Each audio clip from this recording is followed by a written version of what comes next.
and good night. Welcome to another episode of the Islandish Podcast, where it's all about the feels, the vibes, and the people that make the Bahamas worth watching. Tonight, I have with me Mr. Lemuel Bain. Lem the King. Yeah. King of not just singing, but also of the stage, in front of the camera and behind the camera. Yeah. As well as the guy that literally does it all. I think you're like this generation's Superman when it comes to being a creative, in my humble opinion. But it's very happy to have him here in the mustard chair. Let's give him a round of applause. Good to have you, good to have you, good to have you. Happy to have you here. I've never heard Superman. Yeah, man. You're like the, like you look like, because I used to wear the glasses sometime, Clark Kent. Superman. Oh, yeah. Super Persona. Okay, gotcha. See what I did there? Yeah, that was clever. Yeah. I tried. That was good. But it's good to have you here with us tonight. And we're going to dive into not only your journey, but also a lot of the things that you were able to do at such a young age, especially as a creative. You just don't realize it, but as we talk about it, when we start to tick things I try off. to figure out what I do. Right. But we're going to dive deep into it and really get the behind the scenes in terms of who you are. Mm-hmm. But I do know a lot about you already. You went to St. George's High School. You were one of the beginning persons to start we were the first to start the performing arts course because I originally was doing carpentry. Right. Knocking wood. Right. And then Miss Stubbs, Shakita Stubbs, she yucked me out and be like, you wouldn't do this. And my mother kind of played a bigger part in that too because I was on the basketball team as well. So she was like, you know what, you should do music because I guess she saw that in me. I played the keyboard in church, but I wasn't like really focused on that because I was going to be the next Michael Jordan or whoever. Right. Basketball. So yeah, that's how it started for me in there.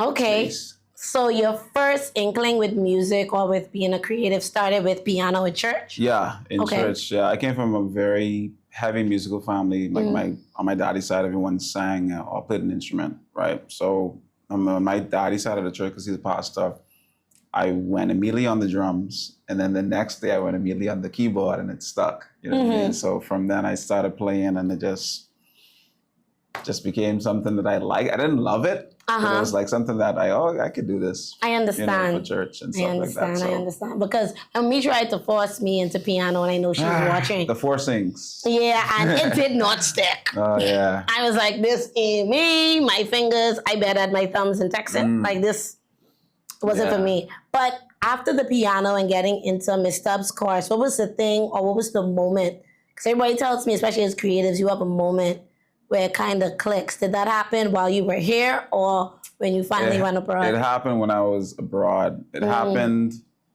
actually when I graduated, because when I went to college I went originally to do music, but I failed the music entry. So there's like, okay, what else can we do?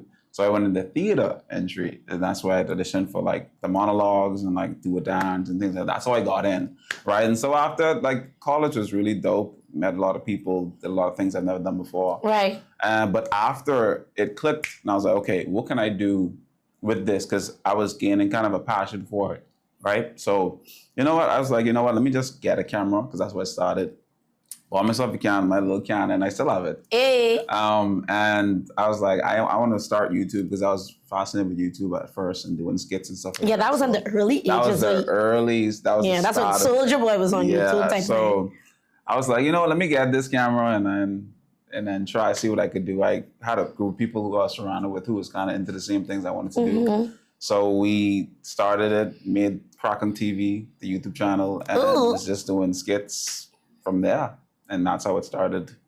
I love that. And you did go to school at Holland College. Holland College, yeah. Love that for you. I feel like a lot of Bahamians are now shifting to Canadian college rather than U.S. colleges. So with you being someone that went the Canadian route, what are some things that you liked about going to a Canadian school? Well, it was just good for me just leaving the country. That's true too. First, to be that honest. was the main thing, just being able to leave the country, because I came from like a strict parent home, like couldn't really go out much. So being able to go out. I resonate the angle. I mean to cut you off, but that hit so heavy. I feel that. So, but like being able to go there and like see a different space that ain't downtown Freeport or you know what I mean? Yeah, right around the corner. Right around the corner. It was refreshing to see, and like how much open space and how even the air smelled different, and seeing new people. Even though a lot of Bahamians was there, like Bahamians are there. Yeah. I ain't gonna lie. Between I think Holland, Acadia, like some of those certain schools, they're there. But it was just refreshing to just be in a new space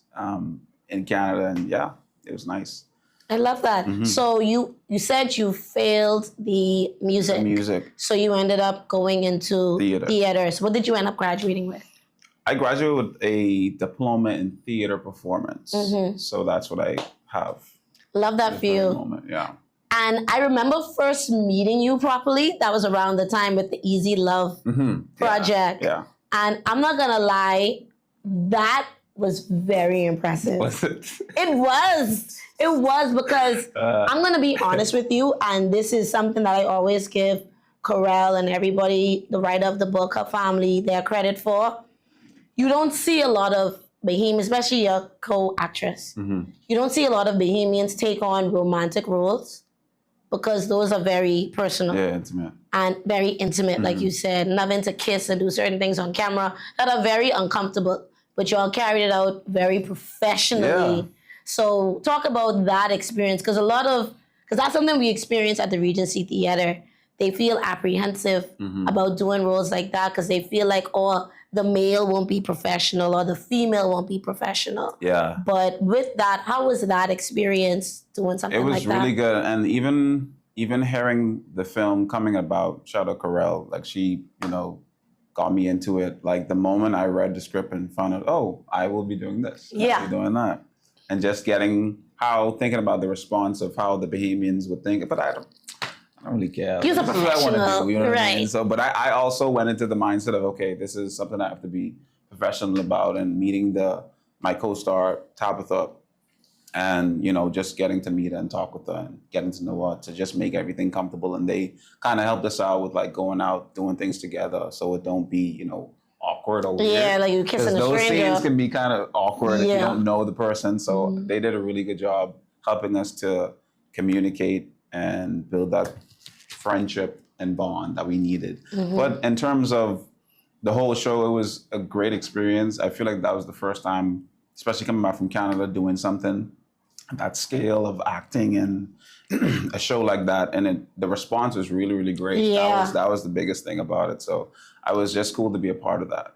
Honestly. I love that. Yeah. I love it. So at that time you did that show, how old were you? What year is that? You asking me? The year? I feel like years just run into each other.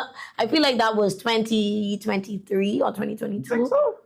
I don't know, maybe 2024. I'm sure. No, it might be 2022. Yeah, 2022, because it was after COVID, and we kind of was outside. It was 2022, so I was 25, 24? Yeah, 24, because I'm 28 now. Yeah, so that was a very impressionable role, and that was a very deep role that you were in. And that was on screen. Persons, especially in Grand Bahama right now, they know you for doing on-stage shows and production. So what is a major difference in terms of doing something behind a camera and doing it live on stage? I think for me, the major difference is on stage, you can be as big as possible. You can be as eccentric. You can be as flamboyant as possible. But I think when it comes to like the screen, it's more delicate and personal. Yeah. It isn't like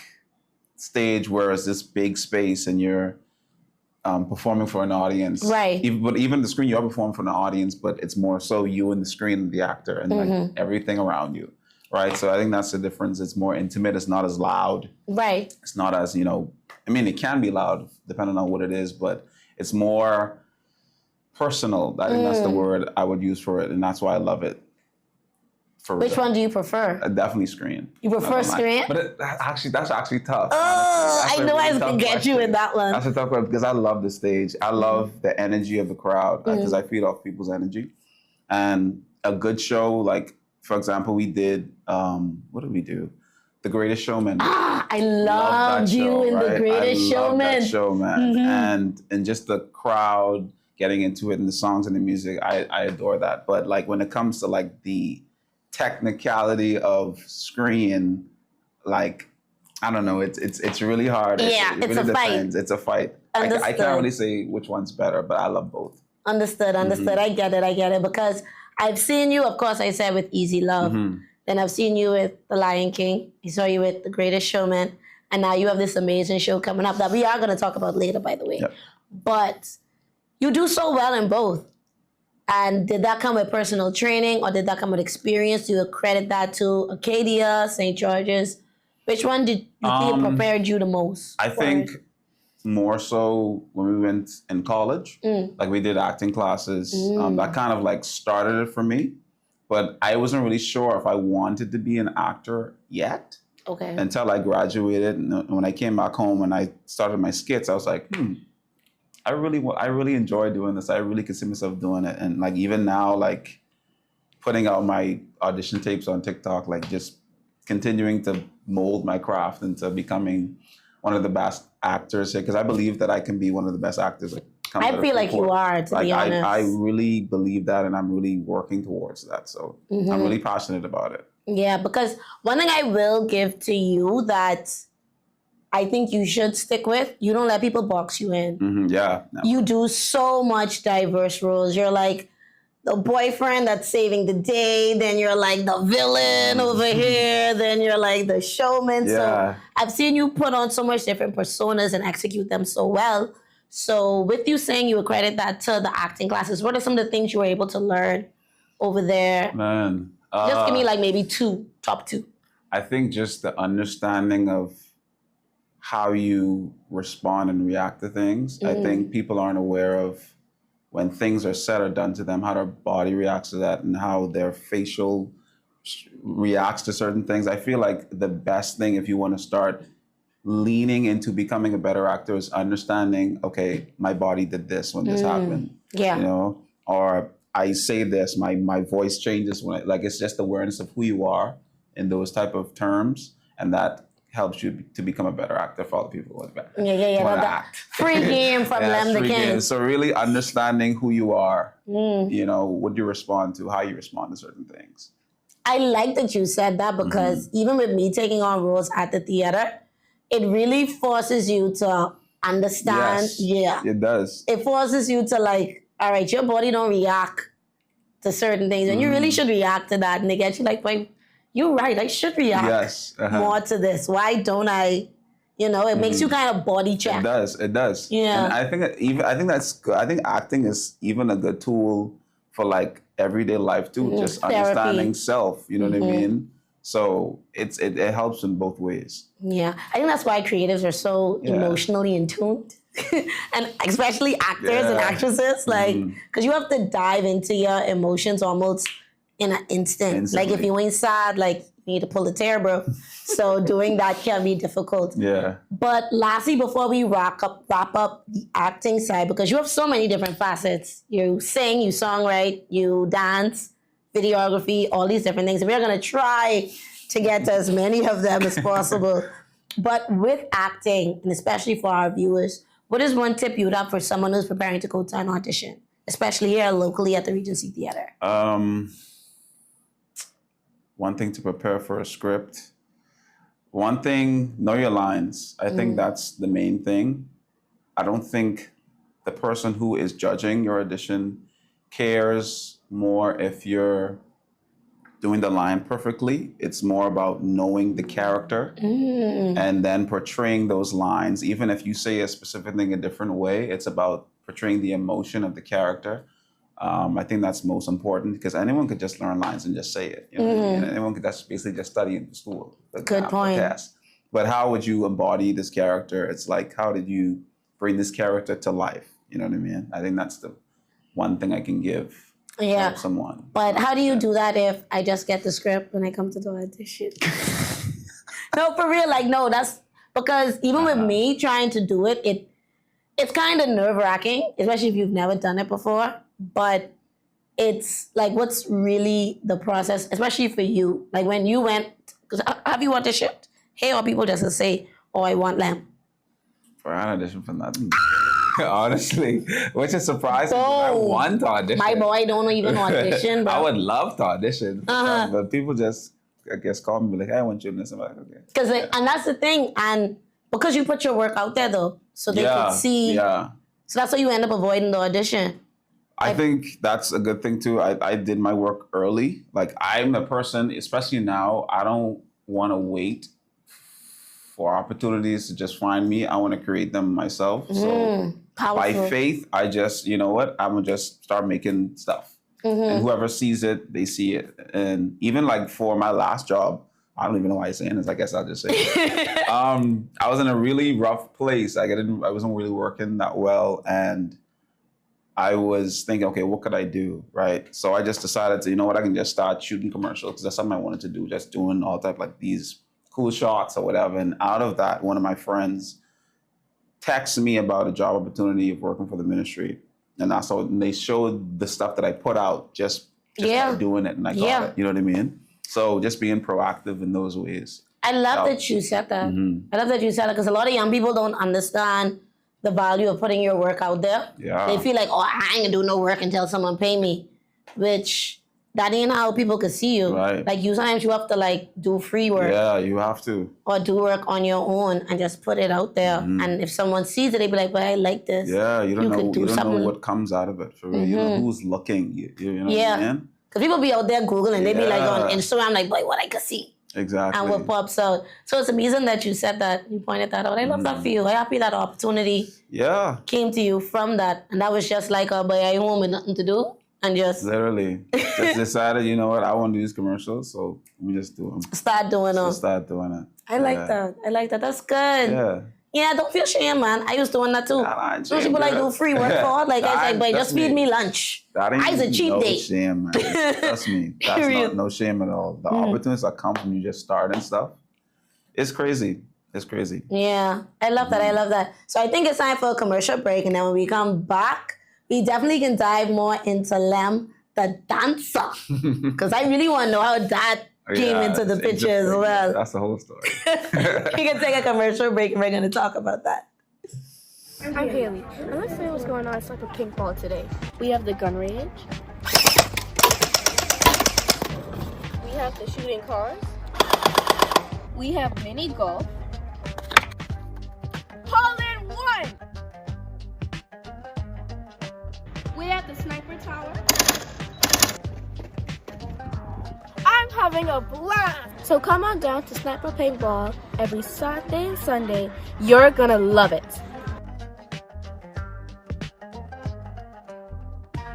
Okay, so we're back with Islandish Podcast with your girl Yams, the Freeport Principessa. So make sure you are liking and following the Superior Talk channel. Click the notification bell so you can know when we have new episodes coming out. We have shows every single day of the week, but Islandish only airs on Thursdays. So make sure you're subscribing to the Islandish page on Instagram and Facebook at Islandish242. Now let's get into the show. Lem, you're going to school for acting. How you get dancing? Tell me more. How I get dancing? It all started with my GOAT, Mr. Michael Jackson himself. He just dropped a movie this year. Yes. So, it started just watching him as a kid with my brothers, dancing to all the songs. I know every Michael Jackson song. I think it just started, that was my foundation. Just doing a bunch of Michael Jackson stuff. And as I grew up in high school, I discovered these two French dancers, for the Last Twins. Like I discovered that dance with Beyonce. And it's like, from then, I was just addicted to them, like dancing They're like them. amazing dancers. I was just so intrigued by how they move, and I was like, how they move like that? You know what I mean? So that kind of like helped me to get back into it and like learn new dance styles and things like that. And then when I went to college, I was a part of the dance team for the school, and that's where we did all type of stuff with choreography and dancing and stuff like that. But I've always had a love for dance. Always putting out dance videos. I teach here. I teach hip hop class here as well at Georgia School of Dance. Love that. So I guess that's where it started. But listen to me. Back in the day, it's a tear. Hey, say back in the day, like you old. Like I old, right? Lamb, cut it out. I should tear it up, but like now I'm at a place. Cut it out. You acting like I'm at a place now where I'm teaching it, which is really good, which is really a blessing. Like I'm connecting with like the younger kids and teaching them about dance and just connecting with them about it. So yeah, it's been really fun. I love it. Don't ask me what I would choose more because I don't know. That's what's a struggle. So it's just music in general that I love. Yeah. I love that though, that you tap into different fields of being a creative and using almost everybody your body. Because it's like motion with your body, and it's voice, and it's inflection with your emotions and your eyes. I never thought of that. Yeah. Like you're using different parts of your body in different ways. So it's almost like you're a body creative. I think I learned that term in South Africa, actually. It's like you're a body creative. If you're not restricted by just using your voice, you also use your entire body. You act, you dance, you sing, you this. You use your eyes with videography. So you use every part of yourself when you're creating. So that's like, man, I put you on. I've never heard that. Okay. Yeah, you learned something. I do like that. But I love that though, because a lot of times people feel like, okay, this is my money maker, so this is the one I need to focus on. But you're actually using one to help you make money, one to help you pour into others, and one to help you redefine yourself. Yeah, and even with that, I struggled with that early on, like not knowing what to do, because I was like, okay, God, I have so much things I can do, but what do I focus on? You know what I mean? So it took a while for me to really manage all of the gifts that I had and putting them in the spaces that it was needed. Yeah. You know what I mean? So, yeah. But I'm happy that you said that, because I was going to get to that next. Difficult. Yeah. So what is it like even now today? Because I know sometimes you do musicals that end up with you singing and dancing. You also do videography where you're just behind the camera, just directing. And now you also say that you teach. So how do you manage putting your talent out there while also sewing into others? You let the spirit lead. Dang. What a question. How do I, say it again? How do you balance knowing like, okay, now is the time for me to just focus on just being a teacher or just being an observer rather than being an active artist? I think that came over time, I guess. All the connections that I've made with certain people, I guess that put all those stuff in the spaces that was needed, if that makes sense. There's no pressure to be like, okay, to do this, to do this. It's like my life is already scheduled out. Okay, this is when I do this is when I do this, when I focus on this.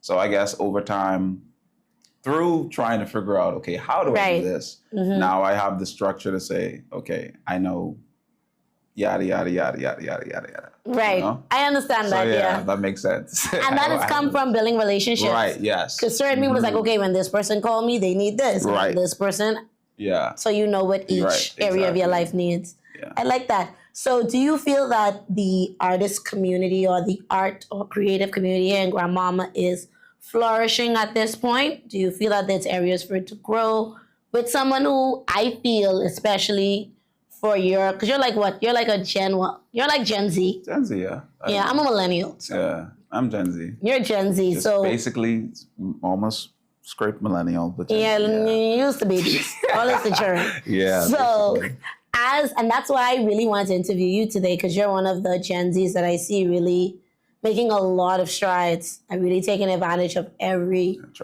opportunity that is coming your way. So how have you been able to cultivate relationships with persons outside of your age bracket? Man, I've been blessed, honestly. I've been blessed ever since I came back home, that I've been connected with people that have connections. Right.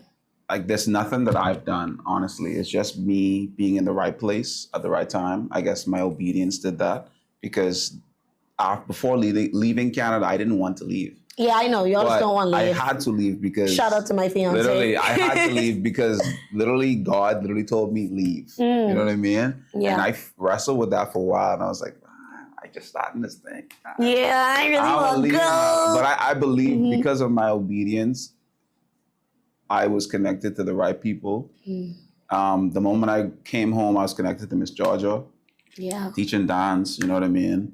And teaching well and getting paid for 2 hours. Right. You know what I mean? Yeah, that's your Making more time. money than people make in a week. You know what I mean? So and then connecting with people through theater. You know what I mean? It's honestly just been a blessing. Like I have nothing to do with any of that. Honestly, the connection part of it.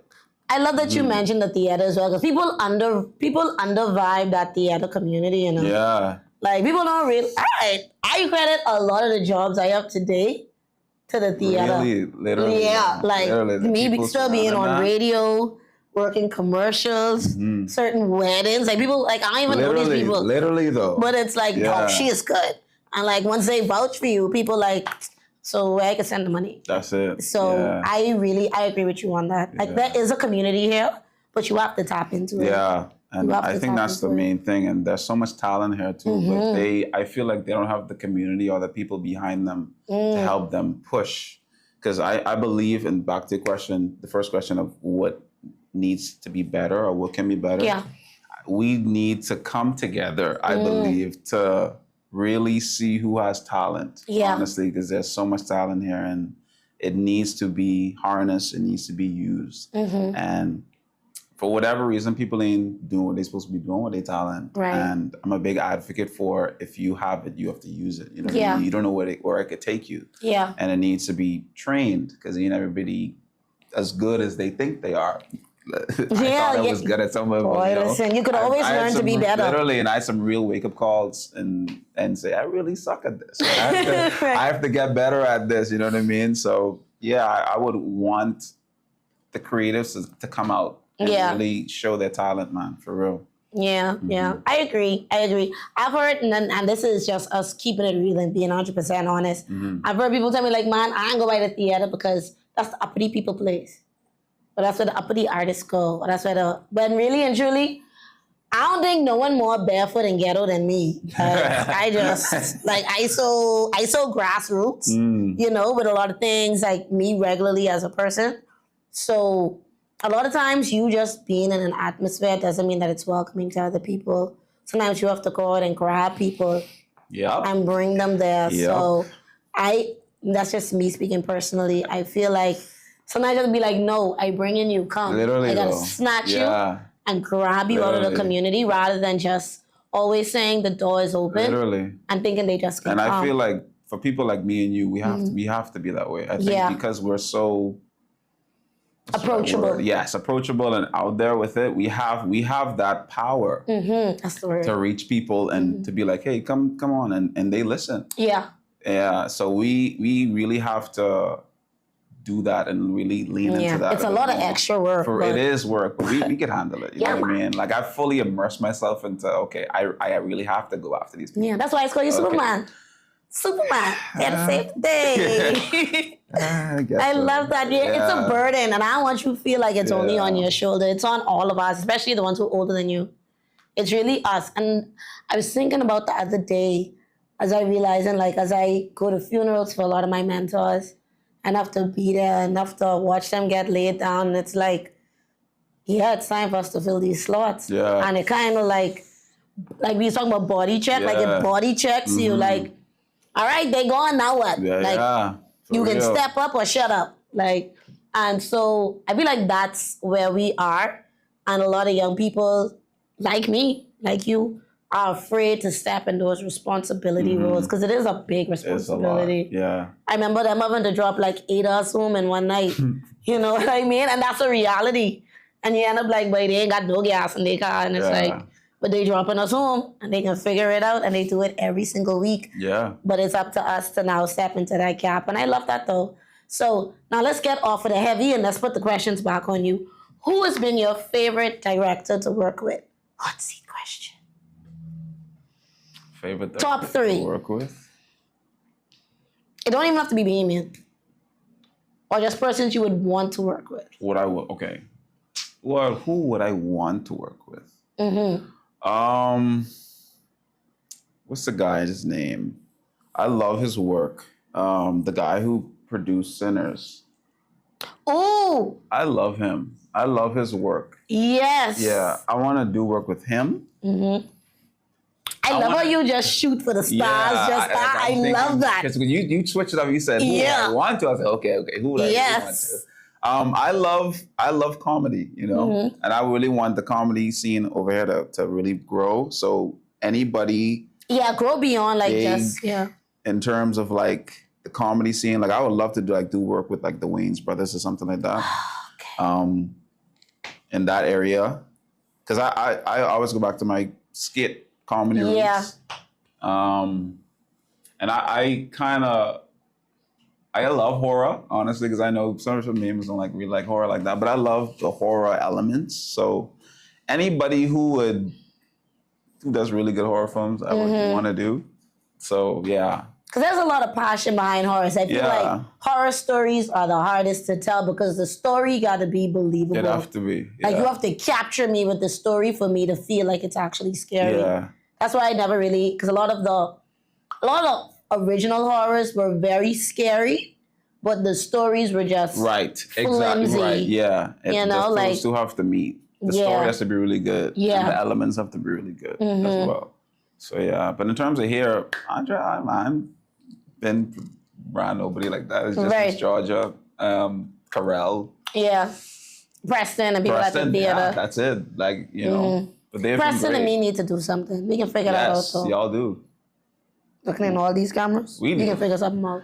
We do, man. Yeah, definitely. I love that though, and I like how you mentioned horror. That's why I give big kudos to Olivia, those with the dark comedy that they did. Because a lot of times we like comedy in the Bahamas, we don't like the dark comedy when it's like, oh no, this ain't really funny. And a lot of the conversations or things they dive into sometimes, and even like with Women in Black, that was more of a suspense kind of play and more of like scary elements rather than, the usual, we playing it safe, just trying to be funny and fill the seats kind of shows. And it got a really good response. Big ups to Body Count. It did. For being sold out. I was there the first night and the response, like someone's got like this the first Yes, exactly. All the way to the marquee. Yeah, I say what? Yeah. Wow. Someone has to say, wait, what y'all selling at the theater tonight? But they marketed it really very well. That was the big thing about the way they marketed that show. Really paid off. Yeah, big ups to Alfred Anderson in Studio A. Very well done. Good on the production. The whole team, everybody, Preston, Olivia, everybody behind the scenes. Very good. We really did our thing with that one, so kudos for that. But for real though, Lem, we excited about next week? Yeah. Next week is coming up. Very excited. It's right around the corner. Yeah. But before we get into that, we're going to take our last commercial break, and then we come back. We're going to talk all about the Conservatory of Dreams. Hey, stop what you're doing, because I'm about the image and the style that you used to. My name is Cat. No, my name is Mix. We represent the world famous Off the Bench podcast, the #1 podcast in the Bahamas. More in the world, Craig. Hello. We're part of the Superior Talk Network, and guess what? We want you to join the team. So we're excited for what's in store, and we need you to get there. Listen to me. If you starting a podcast or you in our current podcast and you're interested, call us here at Superior Talk at 374-4040. That's 374-4040. That's a real deal. Hello. Yo, we look sunny, but they're making money, see. We are back with Islandish Podcast with the amazing Lemuel Bain, a.k.a. Lem the King. And we are now going to talk all about the amazing St. George's Performing Arts Program and how they are putting on this amazing show next weekend, written and directed by one of my favorite teachers, Shakita Stubbs. And I can tell you all a quick story. Miss Stubbs really was a teacher that got me through grade 12. Because I took a lot of my BGCSEs in grade 11. So going into grade 12, my mind had done checkup. I was like, but if I don't even show up, I can pass. So I know my parents was going to make me go to school. Yeah, anyway. But it was like mentally, like I just... He was done. Yeah, I was done. I was done. I was over it. I can be honest, I did not enjoy school. I felt like it was slow paced for me. I felt like my mind way beyond these books and what y'all trying to teach me. I know how to read. I know how to regurgitate information. It just wasn't clicking. So she was a teacher that really got me into doing things outside of the classroom. Like, yeah, you could be in the classroom, but don't be of the classroom. And you could do things around the school. You could be in helping out with the performing arts, you'll be helping out with agriculture, helping out with sports, helping out with island sports, like all these different things that could make being in school more worthwhile. Yeah. And that was a big part of it. That's why I'm so happy to see how big her performing arts program has grown. Like, people don't realize, like, this, she was talking about this from before 2010, because I graduated in 2010. I know I don't look it, but I live up there. But you definitely don't look. Yeah. Go to bed early, folks. But yeah, but for real, That's the trick. She was talking about that for so long, and now that program is not just here, but it's like thriving. You have a pop band that gets booked, travels, young people like Lem, who are known. Like, people see him and be like, oh yeah, I know him, he used to be on the stage, you know? So with that being said, and you being a part of that program, what was it like being a part of that program when you was at St. George's? It was special because we were the first ones that started it. I think it was about 6 of us getting to start it up and take, I guess, the musical performance to another level, because we studied more college level stuff for theory and like planning out routines, musical, I guess, recitals in certain ways, and learning more instruments and things and like treatments that. And stuff like that. Yeah, so really like grooming that side of you. So it was pretty cool, and it was, like I say, I was the OG, I guess, you know, who started it. So, but like it was cool, like, and how everybody came together. Everybody was in their own different spaces, and how the subs kind of like grabbed the boat together, and we just did our thing, and you know, it was fun. I love that. I love that. And to see where it is now and everything that she's doing. Amazing. She has this amazing book right now that's available on Amazon called Triple Threat. Get the book. You definitely want to get the book. She was here on the podcast sometime last year when she was originally drafting it, and it was about to be launched. Islandish Podcast will be there live at her book signing, which is going to be Saturday, June the 6th. It's going to start at 5, and then the show starts at 8 p.m. So you can get your tickets. You could come to there at the event, get your book signed, ask her questions as the author. Also get to talk to some of the students as well who are in the program, have been in the program. And then you get to see Lem, who's a former student, and the other students who are in the program performing on stage. So what is it like as the OG of that program, seeing and working with the young talent that's in the program now? It's a blessing, honestly.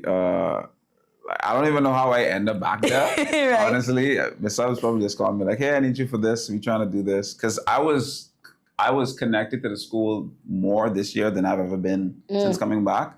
And she called me, I think, around Junkanoo time, and I was there like consistently up until today. You know, but being there was really, I felt like I was supposed to be there, you know, just to reach some of the kids, not only performance-wise, but just on a day-to-day wise. You know, there's a lot of things that they go through that, you know, they didn't really get to say, you know what I mean? Because people say, oh, they're too young, they ain't going through nothing. But, you know, in their own space, they are going through things, you know what I mean? And I felt like I was sent there for that specific purpose, along with helping them with performing arts and music. So it's been really, really good. Just hanging with them, learning their personalities, how silly and really immature they is and stuff like that. Like, wow, we really was like this. Yes, like, was I really? Like, honestly, yeah. So it's been fun just getting to know each of them and, you know their personalities and their talents and things like that. So it's been fun. Yeah, I see a lot of myself in a lot of those kids. Really though. It's like, remember I used to stress out. Now she have her own stresses. So she really doing the Lord's work, I must say, because I know I don't have the patience for it. That's why I stay with boys and football. I can be strict. But music, like, you have to let them be able to express and have that safe space. Because that's one thing I could always say that she thrives on. Trying to make you as into your craft and take it seriously, but also have the space to feel out your craft and make sure this is something you actually want to grow and cultivate into, because that's a big part of it, especially for our young people. And with you working with them, What are some of the things you're seeing or realizing as working on this show and dealing with the script and watching them develop, whether it's in music or in acting? One thing I've seen in them, I see the potential. You know what I mean? I think that's the number one thing. But it's just getting them to realize that, hey, I have something inside of me that's worth growing and working towards. I think that's the challenging part. Yeah. But the biggest thing is the potential that I see, not only as performers, but as humans. You know what I mean? As human beings first. And how if you would just tweak this and do this, you would make better decisions in life as you be more get older. confident. You know what I mean? And then, the confidence, but that's a whole different thing. Yeah. That starts at home. So I get into that. But but for real, you're right. You're right. Yeah, but that's the main things. Yeah, because I even noticing that dealing with young people in sports and stuff like that, it gets scary, I think, especially dealing with parents. And this is my note to the parents. It's scary when you see in your child venture into something you've never done or in uncharted waters, because you don't really know how to guide them in that. You don't really know what's coming at them, and you scared and you apprehensive and you like, oh, I don't want them to, because you ain't never been through that, or you've never been down that road, because you probably only been to this or that, so you don't know nothing about this creative space, so you're scared about it. But one thing I'm seeing a lot of private school children now going to St. George's. Yes. Just for that program. Just for the program. And I love that. I love that. I love that for my alma mater. I love it. Yeah, and I've seen it firsthand. Like even some of the students I teach at dance, most of the students I teach are from private school, and they say, "Oh, I come to St. George's." Yeah. For performing arts, you know what I mean? Because they understand the opportunities that could come from there. Right. You know what I mean? So yeah. And I think this is really and truly what Miss Stubbs has done, is she has put the wake-up call into the private school curriculum. Yeah. That these people who have money to put their children in private school, they also want to put their children into the performing arts. They want to put them into the more untraditional courses. Yeah. So you need to create that avenue in your curriculum, or you're going to lose that money, because you have to remember, private school is a business. Yeah. It is education, but it is also still a business. So if you're going to charge me this much, you need to create those avenues that my children want to go into, or you're going to lose them to other schools. And Stubbs has built an amazing program. And now she's writing a book. I mean, like, y'all could have the book at that school too, you know, like Miss Stubbs in. It could be in the curriculum, you know what I mean? Like, that book ain't limited to St. George's, and she tell me to say that. Yeah. Like, that's her book. Ain't no one pay for that book but her. Yeah. So if y'all want to buy $300 for your school, by all means, the book is available almost everywhere books are sold. Amazon, Barnes & Noble, World of Books. Once you go online and you look up Triple Threat, Shakita Stubbs, you'll see all the websites where you can buy the book. Now, with being in the play, without saying too much about your role, what can they expect seeing you on stage? They can expect some authoritative direction. Okay. Let me see a way to put it. They can expect some high-level vocals. Okay. They can expect some minor dancing. Minor? Not major, just a little bit. Okay. It's honestly, it's a really, honestly, it's a beautiful show. It is. And it has all of the theater elements in it: singing, dancing, the acting. Of course, it is a British take. Yeah. So we have the Bridgerton vibe. Bridgerton type vibe. So we have the accents and things too. So it's a really good show, honestly. It is. Yeah, the set design, we're working on it now and everything. So yeah, it's really, really good, and hopefully we can get everything finished by next week. So yeah, a lot of work to do. Definitely. And I am kind of taking you away from that right now. Yeah, it's fine though. I'm enjoying this. Yeah. Because this is promo. Be in the moment. Yeah, I'm definitely. And I am so proud of my former teacher, Shakita Stubbs. Yeah. She wrote it, she directed. This is her vision coming to life. And she really goes out on a limb with things like this. And she really, because these are a lot of things that haven't really been done, especially with children. I hate to call them children, but by definition, they are children. And to be using such a young cast to bring something like this to life and to really trust them to really portray it, especially on the music side. Yeah.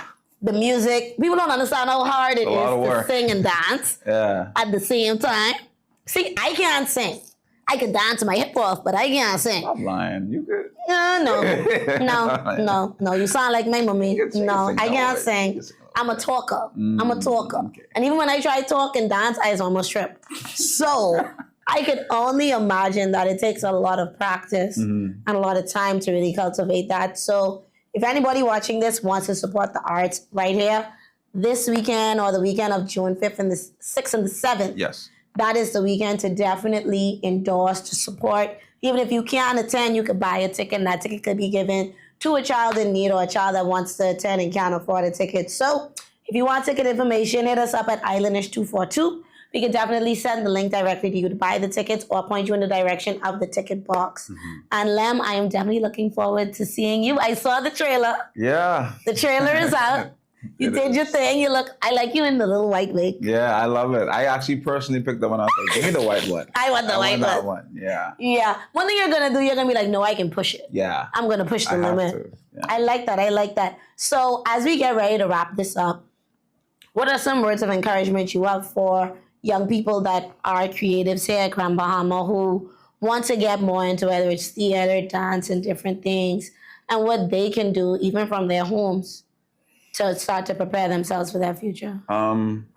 Put the work out. I know we, in a space and place now, we always on our phones and enjoy TikTok and things like that. Put the work out. Like, don't be afraid to do your little dances or whatever singing thing you got going on. Like, put it out there. You don't know who could see it, honestly. Like, I'm a product of just doing that. You know, the things that have been coming to me is just me just putting my stuff out of there. You know what I mean? And just getting response from people who are just connected with and just put me in stuff. So put the work out, you know what I mean? And try to connect with people, you know what I mean? I know we shy and don't want to mess with nobody, but put yourself out there, you know what I mean? If there's things in your school or communities where you can see yourself doing, you know, take the leap and do it. Whether that's you just singing in the choir in church or being on the dance team in school, whatever it may be, you know, and that helps, you know, builds your confidence. Yeah. I love that. For real, you got to do it. A lot of times you feel like, oh, I can wait till I have a nice camera or wait till I have a nice mic or wait till I get this light off Amazon. Child, trust me. If it look good or it sound good, it's good. And people go, I had someone tell me, like, babe, that did sound so good. I thought you using that type of mic, you using your phone mic. So people will be impressed with what you do it a little bit. Man. I like. Yeah. Yeah. Real facts. Free game. Yeah, and you don't want to get, the thing is, that's so, you don't get caught up waiting and be like you said, I wait for this. Like, you waste so much time. Yeah. You know what I mean? You waste so much time waiting on the thing that may not come like in the next 2-3 years. Yeah. You know what I mean? And you find yourself ain't even doing it. Yeah, never doing it. And you always have what you need at the very exact moment. So use what you have now. And when you do that, there's power in you doing that. And the things that more things you need will come to you. And you can keep building on that and more things come and then more things come. But you have to start with what you got. That's the main thing. Yeah. I love it. So if persons want to reach out to you, work with you, how can they get in contact with you? They can connect with me on TikTok at Lem the King or KingLem _, or they can follow me on Instagram on Lem the King _.